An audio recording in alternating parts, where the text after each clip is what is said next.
Nawawalan na ako ng hangin na. Kahining ako ha.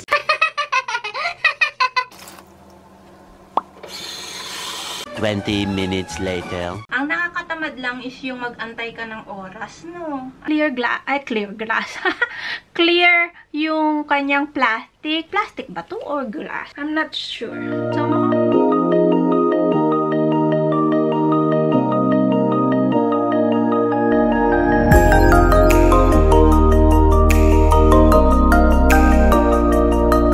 tingnan nyo, yung tatay ni Pangit, gumawa siya ng drainage dito kasi nga ang taas ng tubig dun lagi. Yung aming halon, yung aming, ay look, it's running, baby ko. You see? Yeah, it's running a little. Tingnan nyo, umaagos na yung tubig dito. Kasi na-stagnant yung tubig doon sa aming bushes. Ayan mga halon to mga raspberry. So, ang ginawa ng tatay ni Pangit, gumawa siya ng drainage. Ayan hinukay niya rito para hindi ma-stagnant yung tubig. Yo. And ito yung aming tambakan ng basura dito. Nakita niyo to? Ito small gas. Nakakatuwa yung itsura niya, no? Para siyang gasoline pump. And dito namin tinatapon yung mga metal na nakukuha namin. Hahakutin na lang yan ng tatay ni Pangit. So, third days ko na tong ginagamit. Itong Madara na to. Itong niacinamide na serum. Lagi ko tong ginagamit tuwing umaga. May nagbabasa pag mumukha ko. And, maganda siya. Nakakatuyo siya ng mga pimples. I don't know. Yung may pimple ako dito, ayan And dito din, meron ako ditong pimple at saka dito. Itong ginagamit ko, meron ako ditong pimple din, ayan Ito, tiniris ko yan. Pero ginagamit ko to lagi. Pangatlong araw na. And ganyan yung itsura niya. See? Ganyan. So, ang ginagawa ko is ini-spread ko lang siya like that sa aking face. Kapag ginamit mo siya, para siyang may film na nakaano sa skin mo. So, yan. Maganda siya actually. Wala siyang amoy. Hindi siya ganun katapang. And sana, maging pantay na yung kulay ng mukha ko, no? Ito lang muna yung ginagamit ko na sa mukha. Yung Elemis, ito, nasa box pa nga siya Actually, ginagamit ko to kapag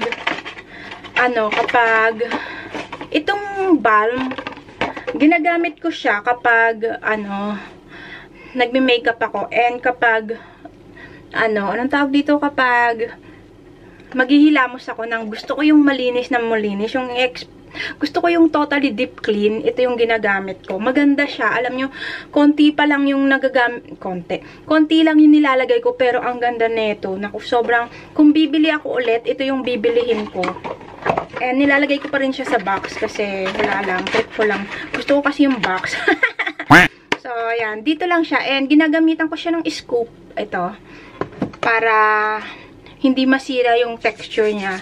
Anyway, balik tayo dito sa Madara. Ito yung ginagamit ko. Kapag hindi ako dito nagtagyawat ng super dami, ito na lagi yung gagamitin kong serum. Maganda siya actually.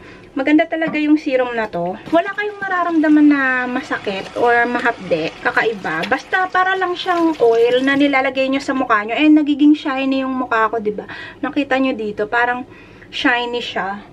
Pero hindi siya moisturize. Medyo parang feeling mo dry pa din yung skin mo. Kaya kailangan mo parang maglagay ng moisturizer. Pero okay na rin yan. Dumating din yung Perfect Teeth. Nakuha ko to sa Vasador. Ite-testing ko to para kay Bruno. Actually, nakakain na si Bruno neto. Binigyan siya ng ganito nung nagpunta kami sa vet. Binigyan siya ng ganitong pagkain. Kaya lang kasi medyo mahal to. Kaya hindi ko siya rin nabibili. Pero gusto to ni Bruno. Kinakain niya to. Actually, kinain niya na nga to ng ilang araw. And maganda siya, oh. Ito yung nakuha ko sa Vasador. So, yan muna yung kakainin ni Bruno for hanggang sa maubos siya. And then, i-review ko siya. Kasi medyo matagal pa naman yung ano niyan, due date niyan. Pero yeah, ito lang yung itsura natin. May nagbago ba? And, pangatlong araw ko na rin na ginagamit itong Put Cream at saka Put Care nitong BioFit na Put bath. Actually, maganda siya. Ginagamit ko na nga siya eh. Pangatlong araw ko na siya. Kasabay siya neto na ginamit ko para magkasabay lang sila na titignan ko yung result. Nasasanay na akong gamitin siya every morning. Kaya lang yung lobo, hindi ko siya dine-deplete. Kasi gagamitin mo pa siya for 7 days.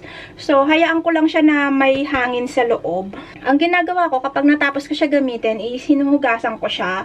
And then, sinasabit ko lang siya dito para matuyo siya. Kasi, 7 days mo siyang gagamitin. So, pangit naman kung lagi mo siyang tatanggalan ng hangin. And then, iihipan mo lagi, diba? Ang ginagawa ko lang is, dinadagdagan ko lang siya ng hangin kapag medyo, siya, nawawalan ng hangin. So, ang ginagawa ko, iihipan mo lang siya ulit. Sabi ko nga kay Pangit, gamitin niya din to, kaya lang ayaw niya. So, yan, may hangin na siya sa loob. So, gagamitin ko siya today, kasi tapos ko na gamitin yung sa mukha. Ito naman yung gagamitin ko today. And, maganda siya. Alam niyo kung bakit? Kapag nilagyan mo siya ng, lukewarm water, yung mainit na tubig, ang tagal niya bago mawala yung lamig niya. Kaya maganda siya. And gusto ko siya. So, gagamitin ko siya today. And then, after that is, anong gagawin ko? I-edit ko na yung mga kailangan kong gawin. Kasi madami kong gagawin ngayon. And yung vacuum ko is dadating din siya sooner or later. Dahil nakita ko na may shipping na siya, pinadala na siya. So, aantayin ko na lang siya. Gagawin ko din yun ng video. And gagawin ko din siya ng review. So, for now is gagawin ko muna yung dito sa paa. Nilinis ko na dito sa harap. Nandito na tayo sa bahay. Ang ganda ng araw. Tignan nyo. Sobrang taas ng araw. And ako lang yan nandito. Wala si Pangit. So, ang ginagawa ko today is naglilinis lang ako dito sa harapan. And inaayos ko na yung bintana dito. Diba nasira siya? Ayan no. And ito din. Aayusin ko din to. For meantime lang naman. Para lang medyo maganda yung harapan dito. And yung glass kasi neto nasira. So ngayon, ibabalik ko siya.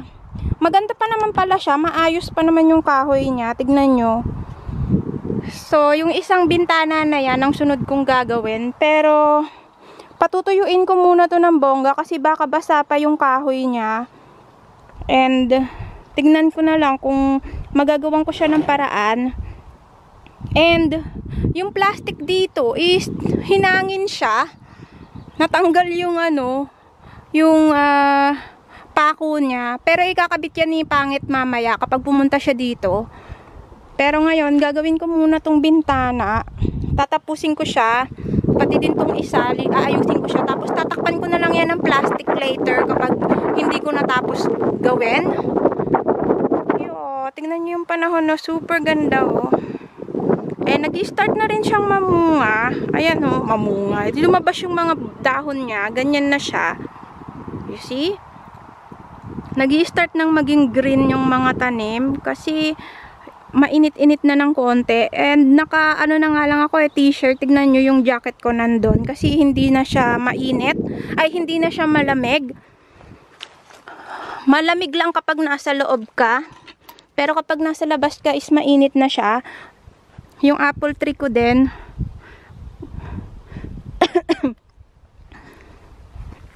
And as if ganito pa rin naman yung itsura sa loob.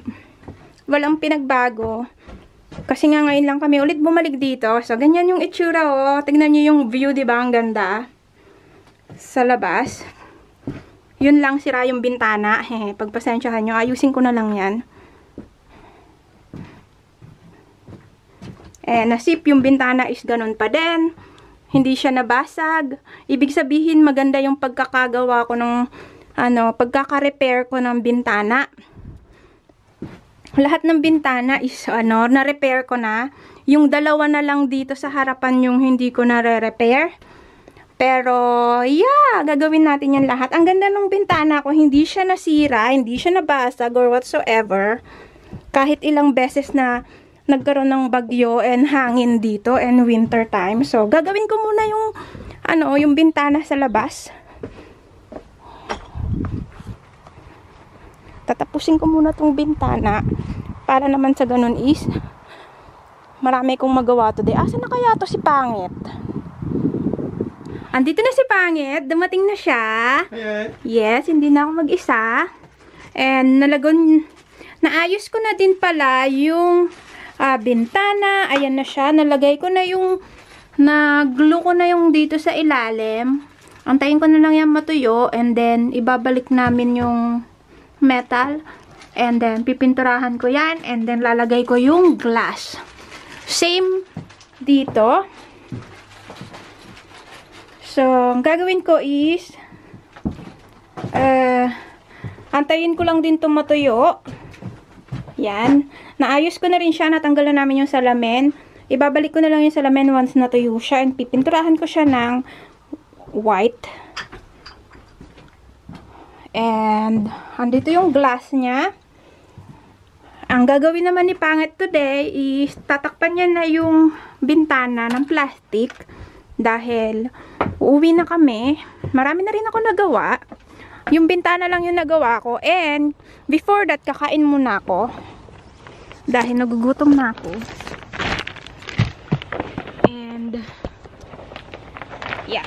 Ang kakainin ko is ang ulam namin kahapon. Sana hindi pa siya panis. Okay pa naman. Hindi pa naman siya panis. Nagbabaon talaga ako dito. Si Pangit mamaya na yan kakain sa bahay. Tignan nyo, super ganda na ng panahon. Kaya andito ako. Bukas ulit, pag uwi ni Pangit galing trabaho, didiretso na siya dito. Ako dito na ako. Kasi aayusin ko yung bintana. So, yun yung gagawin ko bukas. And meron din akong orange. Ayan. And meron din akong dried berries. Yun yung aking pagkain today. Tanghalian ko na rin to kasi hindi pa ako kumain ng tanghalian. Kailangan ko na siyang kainin kasi baka mapanis na siya.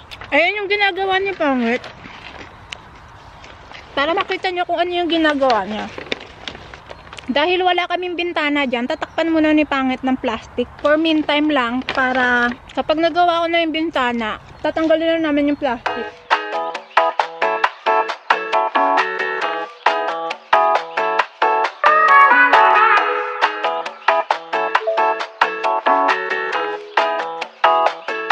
Tignan nyo yung nangyari sa cherry blossom namin. Natumba siya. Nung malakas yung hangin. Nakakalungkot. Kasi favorite ko pa naman to. Alam nyo guys, maganda pa naman to. Tignan nyo, tumutubo pa naman siya. Naputol. Ang lakas kasi ng hangin nung nakaraan. Diba, nakaalala nyo, naputol yung doon. Yung puno. Dito naman naputol din yung puno. Pero tumutubo na siya. Tignan nyo, green na oh. So, may nakuha na naman akong box mula sa Bazador. Ayan, Bazador. And alam ko na to kung ano to. Ito ay papakita ko na lang sa inyo. Buksan na lang natin. Mahirap magbukas kapag hawak mo din yung camera. So, buksan na natin siya. Ang tagal ko na netong hinihintay. Ngayon lang dumating. Siguro naligaw siya. Kasi yung sa post namin, yung post namin, may nalakalagay na question mark. Hindi siguro nila mahanap yung pangalan ko. Kasi nga yung post namin is hindi naman nakalagay yung pangalan ko doon. So, yeah. Ito yung ating nakuha. Yay! Bella Crema. You see? Bella Crema ng Melita. So, tamang-tama. Wala na akong kape. Wala na akong kape. Ayan, nakita nyo naman. Wala na akong kape. And, tamang-tama talaga na meron akong bagong coffee. Uy, ang bango-bango nyo. Tignan nyo, oh. Sobrang tapang neto kasi espresso to. Pero pwede mo rin naman siyang gamitin sa ibang type ng coffee like yung cafe latte or cappuccino. Pwede mo rin naman siyang gawin. So, nakakatuwa. Pang-express, pang-ex hot ako ng espresso.